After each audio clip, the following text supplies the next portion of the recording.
ಹಡಪದ ಅಪ್ಪಣ್ಣನವರ ಜನ್ಮಜಯಂತಿಯ ಶುಭಾಶಯಗಳು. ಇವತ್ತು ಮಹರ್ಷಿ ಹಡಪದ ಅಪ್ಪಣ್ಣನವರ ಜನ್ಮಜಯಂತಿಯನ್ನು ನಾವೆಲ್ಲ ಆಚರಣೆ ಮಾಡ್ತಾಯಿದ್ದೇವೆ. ಅವರ ದಾರ್ಶನಿಕತೆ ಮತ್ತು ಮಾರ್ಗದರ್ಶನ, ಅವರು ಹಾಕಿಕೊಟ್ಟಂಥ ಸಿದ್ಧಾಂತ ತತ್ವಗಳು ನಮ್ಮೆಲ್ಲರ ಬಾಳಲ್ಲಿ ಉಳಿತಾಗಲಿ, ಇಡೀ ಸಮಾಜಕ್ಕೆ ಒಂದು ಒಗ್ಗೂಡಿ ಬಾಳುವಂಥ ಎಲ್ಲ ಸಮಾಜಗಳು ಒಗ್ಗೂಡಿ ಬದುಕಲಿ.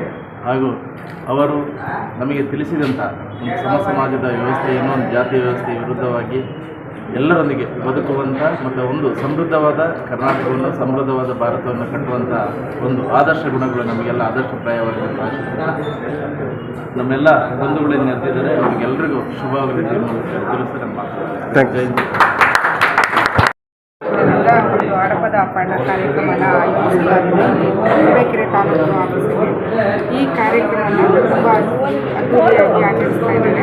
ಈ ಕಾರ್ಯಕ್ರಮದ ಉದ್ದೇಶ ಏನಂತಂದರೆ, ಹಡಪದ ಅಪ್ಪಣ್ಣನವರು ಹಲವಾರು ರಚನಾಕಾರರಾಗಿದ್ದರು. ಅವರು ಬಸವಣ್ಣನವರ ಆಪ್ತರಾಗಿದ್ದರು, ಬಲಗೈ ಬಂಟರಾಗಿದ್ದರು. ಯಾವುದೇ ನಮಗೆ ಅನುಮಾನ ಇರಲ್ಲ. 12 ದಶಕಗಳ ಹಿಂದೆ ಅವರು ಒಂದು ಬಸವಣ್ಣನವರ ಒಂದು ವಚನನ ರೂಢಿ ಮಾಡಿಕೊಂಡು ಅದೇ ಒಂದು ವಚನನ 250ಕ್ಕೂ ಹೆಚ್ಚು ವಚನಗಳ ರಚನಾಕಾರರಾಗಿದ್ದಾರೆ. ಇಂಥ ಒಂದು ಮಾದರಿಯ ಇವತ್ತಿನ ಎಲ್ಲ ಸೋಷಿಯಲ್ ಮೀಡಿಯಾಗಳಲ್ಲಿ ಹಲವಾರು ಬೇಡದೇ ಇರೋಂಥ ವಿಡಿಯೋ ಫೋಟೋಸ್ಗಳನ್ನ ನೋಡಿ ಮಕ್ಕಳು ಹಾಳಾಗ್ತಾ ಇದ್ದಾರೆ.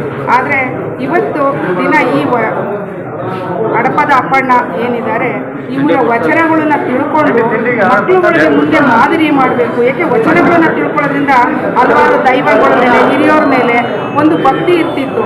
ಇವತ್ತು ಆ ಭಕ್ತಿ ಅನ್ನೋದು ಹೋಗಿ ಬರೀ ಫ್ಯಾಷನ್ಗೆ ನಿಂತ್ಬಿಟ್ಟಿದ್ದಾರೆ. ಹಾಗಾಗಿ ಇದನ್ನೆಲ್ಲ ನಿಲ್ಲಿಸಬೇಕು.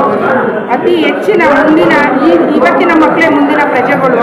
ಆ ಮಕ್ಕಳಿಗೆ ಈ ಥರ ಒಂದು ಕಾರ್ಯಕ್ರಮಗಳನ್ನು ಮಾಡೋದಕ್ಕೆ ಆಗಲಿ ಉತ್ತೇಜನ ಕೊಡಬೇಕು. ಮತ್ತು ಅವರಿಗೆ ಈ ಥರದಲ್ಲಿ ಹಲವಾರು ಒಂದು ಮಾದರಿಯ ಮಾತುಗಳನ್ನು ಅವರಿಗೆ ತಿಳಿಸ್ಬೇಕು ಅಂತೇಳಿ ನಾನು ಬಯಸ್ತೇನೆ.